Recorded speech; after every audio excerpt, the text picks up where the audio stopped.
A company wants to allow employees to work from anywhere. Let's chat about the good, bad, and extremely dangerous. Oh my. I'm going to go ahead and start us off on this one. This is actually a topic that has come up at several different clients recently, of course, with so many businesses moving to a work from home arrangement indefinitely. There's been, kind of different things communicated to their employees about what this looks like. And so I wanted to share a couple of stories and what we've learned along the way and some best practices in case there are folks listening who are thinking they wanted to do the same, but maybe aren't aware of what some of the challenges in doing so could look like. Go for it. Sure things. So, wanted to chat, Joey, first about the difference between a work from home policy versus a work from anywhere policy, because I've heard these terms used interchangeably and they are actually quite different.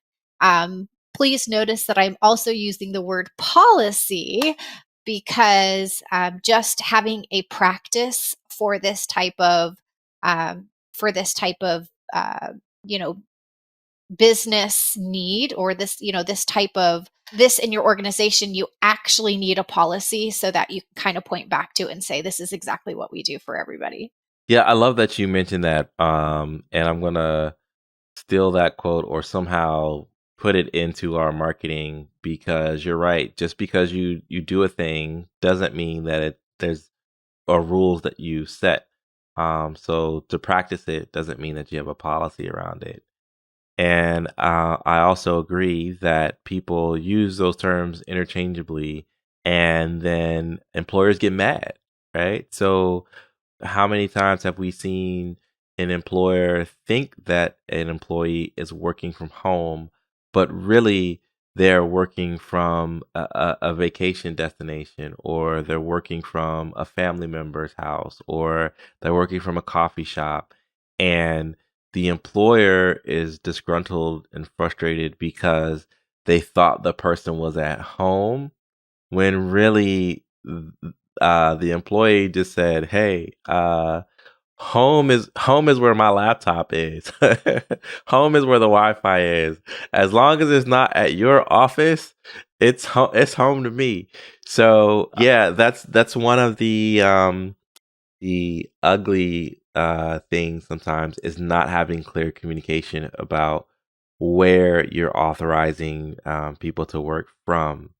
And that's an important question because a big aspect of a work remote policy. Again, we're going to use policy as the key that you have to have.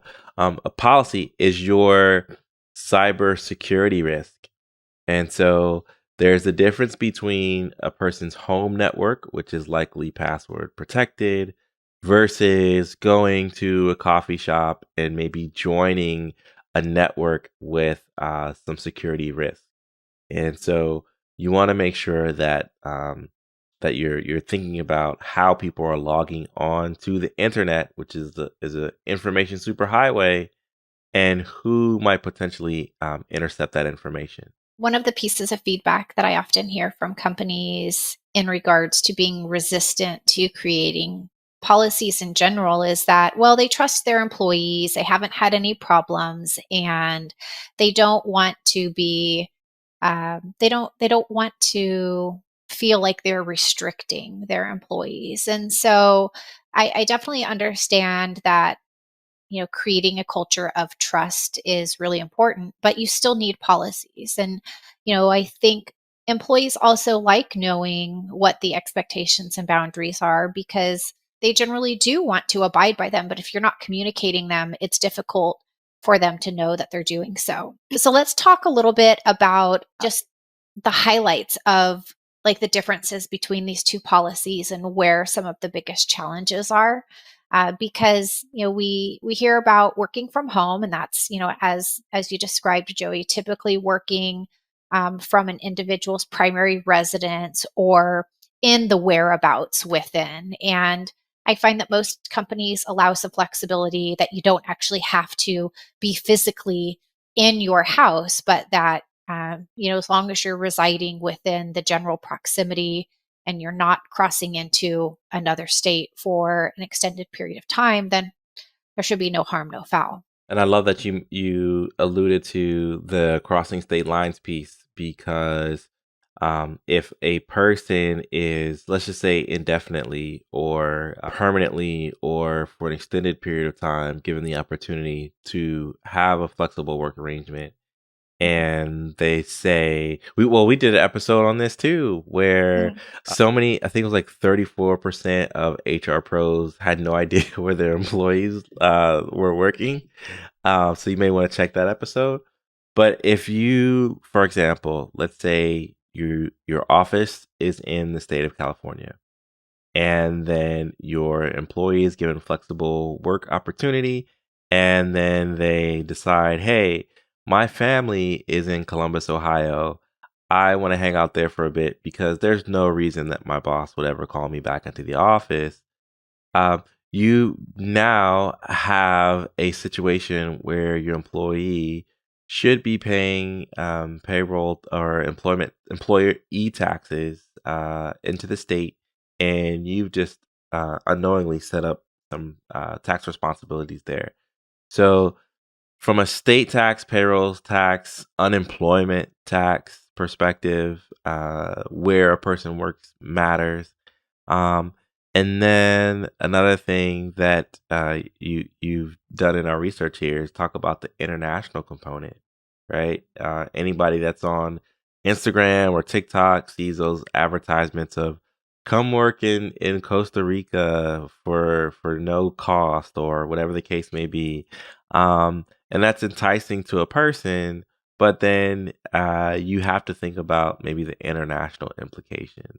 Um, everything from will their medical plan work while they're out there? What happens if an evacuation is required for U.S. citizens?